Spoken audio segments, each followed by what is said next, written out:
Nina bendlondlo kaMenzi enophapha ekhanda sikubingelele siphinde sikwamukele ohlelweni KZN News Talk igama lami nguSiyabonga ngwakaduma ngizohlala nawe kusukela manje kuze kuba liyababalela liyagamanxa ihora lesishiyagalombili kusihlwa uhlelo namhlanje ke nginentokozo yokwethulela ke inhlangano ebizwa ngeMazindela Traditional Healers and Culture Association estudio ke njengamanje nginomama uNcamisile wakamkhwanazi waziwa kakhulu ke ngomama uMadlozi akithi manje ngikubingelele ngiphinda ngikwamukele ohlelweni KZN News Talk. Angibingelele kakhulu bhuti ngiphinde ngithokoze kakhulu ukuthola leli thuba lokuthi nami ngibe kule ntandokazi yabantu kamabona kude namhlanje ngizokwethula nje noma ngizochaza kabanzi ngalenhlangano esikuyona. Sakhele isithombe esiphelele malungana nayo lenhlangano ekuthenini iqalwe nini iqaleke kanjani phezukwazi futhi inhloso. Njengoba usungethulile umlalelo omuhlakazi nje ukuthi ukhuluma nengidangidane eyagida le kwanyuso kwanyakazi izwe lonke uMadlozi akithi wakwaXhakaza seganele kaButhelezi njengamanje lapha kwaNongoma.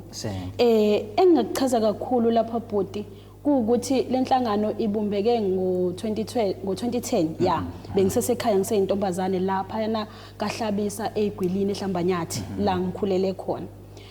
Sisayisungula lenhlangano bengisenobaba uXhakaza okuyena baba mhlambe besinaye enhlanganweni nabanye omakhosi nje abaningi ababekhona esayisungula nabo ngenxa yengqinamba ke njengoba wazi bhuti uthi enye into mayisasunguleka iba nezingqinamba lapha nalapha ayanga register ngaleso sikhathi kuze kwathi ke ngo2014 sengiganile saphinde futhi sathi hayi khona lento ibiyinhle ngendlela esiqale ngayo asiphinde futhi siyilungise sayilungisa ya register njengamanje nesitifiketi sayo leMazindela. Ngiyathola ukuthi kahle la kule nhlangano nimele kakhulu abelaphi bendabuko. Engifisa ukuthola nje ukuthi mhlambe masikhuluma ngomalaphi wendabuko kakhulukazi ukwakhe isithombe kumuntu ongadideka nongamazi inhlobo ukuthi sikhuluma ngobani la mesikhuluma kakhulukazi ngabelaphi bendabuko. Ake ngichaze kabanzi ukuthi umalaphi wendabuko yini. Kokuqala nje masikhuluma ngendabuko sikhuluma ngemvelo. Ukuthi lento yokudabuka yadalwa umdali akusiyinto ekhanda omlungu akusiyinto enjani masikhuluma ngomelaphi wendabuko sikhuluma ngalowo muntu osebenzisa imvelo noma osebenzisa indabuko ukusiza abantu. Ngiyazi ukuthi into nento inesikhathi ukuthi njengamanje into ethile sishintshile isinto ethile sishintshile into ethile la kulenhlangano sinezangoma siphinde futhi sibe nenyanga bese siba nabathandazi nokho ke njengamanje njengoba ngeke ngakhuluma ngeinguquko ezikhona ezenzakalayo empilweni kube ukuthi namanje sekuyilesi sikhathi sekwenzeka lokho sekukhona abathandazi asebehlukahlukene kaningi njengoba sazi thina sisakhula besazi ukuthi umthandazi yilowo umuntu owehlelwa umoya elindile noma ekhuleka noma esesontweni kodwa namhlanje sekukhona abathandazi othola ukuthi umuntu uyaphuma uyokhuphula isithunywa uyophuma uyophehlelwa amagobo ngokuthiwa wesithunywa lokho besingakwazi thina nokho kumuntu ke kuthiwa ufunda zafe sezikhona lezo inhla kodwa nje mangichaza kahle ukuthi yini umelaphi wendabuko yila sikhuluma khona ngesangoma esathwa sawo sabhudi ibomvu sagida savuka ngo3 sakhalelwa iqude sayemfuleni ngikhulume ngenyanga inyanga ke ifunda kaningi ukwelapha engafundisa umuntu ehleze ekhaya efundiswa obaba mkhulu bakhe bemnikeza leso sikhwama omunye uyaphuma aye kwenye inyanga ayofunda leso sikhwama omunye ufunda ngesikhathi kunenyanga ekhaya eyuhlaka lwenyanga bese zigcina ke sefunda lemithi eseba inyanga yebo bese kuba umthandazi njengoba ngimchaza njengamanje nje abathandazi sebehlukahlukene kaningi kodwa sinabo nathi la ngaphakathi enhlanganweni.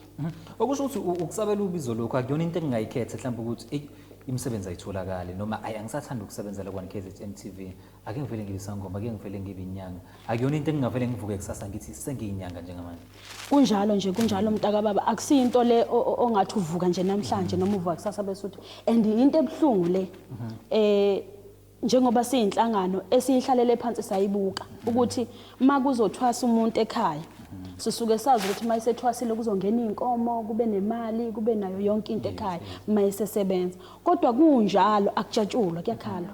maphuma umuntu nje uthasa kwayena qobo usuke ekhaya akusiyo umsebenzi lo uthatha kumnandi noma ujabule umsebenzi ophoqwayo noma otshelwayo ukuthi wenze hayi ngoba uthanda awuhlali phansi ugcwalise lapha nalapha uthi cha ngifuna lo yamsebenzi ngoba unemali engaka yingakho mase sisebenza sithi umelaphi wendabuko wangempela akagijimisa imali phambili kodwa ugijimisa ukusizakala komuntu ukuqala ngani ngoba umsebenzi lo kuthiwa mawuthathwa kwathiwa thatha umsebenzi wabantu abadala ukuze uzosiza abantu akushiwo ukuthi thatha umsebenzi umsebenzi wabantu abadala ukuze uzeceba ube nakho konke ukuceba kulandela ngemuva emva kokuyithoba nenhlonipho nokulandela imigudu yakho oyinikezwayo bese ke usuyaphumelela.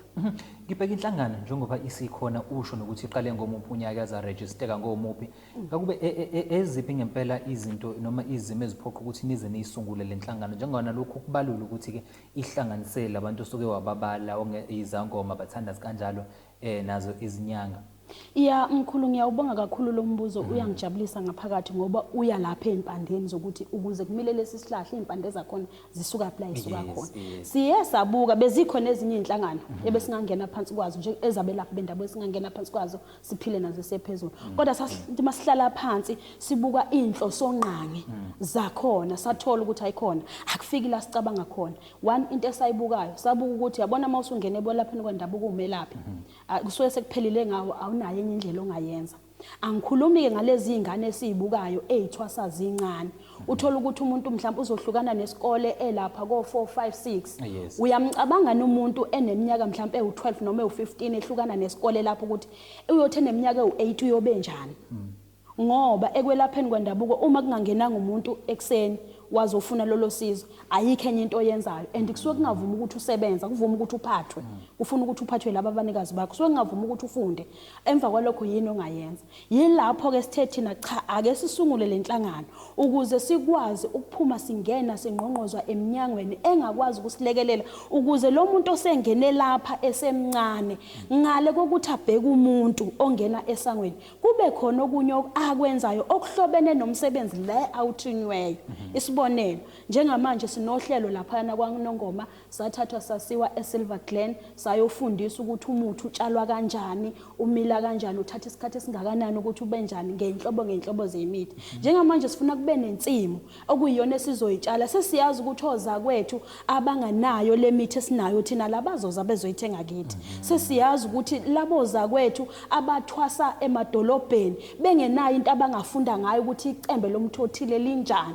bazokwazi ukuza bezofunda kule nsimo esizoyenza umsebenzi lo wena ke othola ukuthi awubanga nayo inhlahla ukuthi mngene umuntu namhlanje nakusasa ukuze ukwazi ukuthi uyiphilise uphilise nabantwana bakho wakho umuzi ube nani uzokwazi ukucosha okuncane la akugona kodwa lokho ke kuphela sikwenzayo kuningi so le nhlangano isungulele ekuthenini umelaphi akangahlala athi dekle ake kungakhalwe ekhaya mawumelaphi ephuma ake sijabule sithi eminye yemisebenzi ayiphiwe ngabakubo kodwa azokwazi ukuphila ngayo. Kungathi mangibuka uwethu kade ngifunda naye esikoleni mina ngakhishwa idlozi yena washona eVarsity. Siyafunda sobabili ngithi uzophuma yena kusasa uzobe hamba ngemoto emanzi ethethe mina kusasa ngizobe ngibethe ibhayili ngabonakala ukuthi lenze njani sengiphuza ngokweqile sengidla lokho nalokho yabona nje kusasa lami selilahlekile. So kule nhlangano le sifuna ukuqoqa wonke umelaphi wendabuko angene la sibuke la kufanele siye khona siphumelele. Akumoya kakhulu ake sithi nje kuqu lapha ngasezitolo masibuya siyaqhubeka futhi nohlelo njenganalokhu angikubalula ukuthi sigabeni sesithathu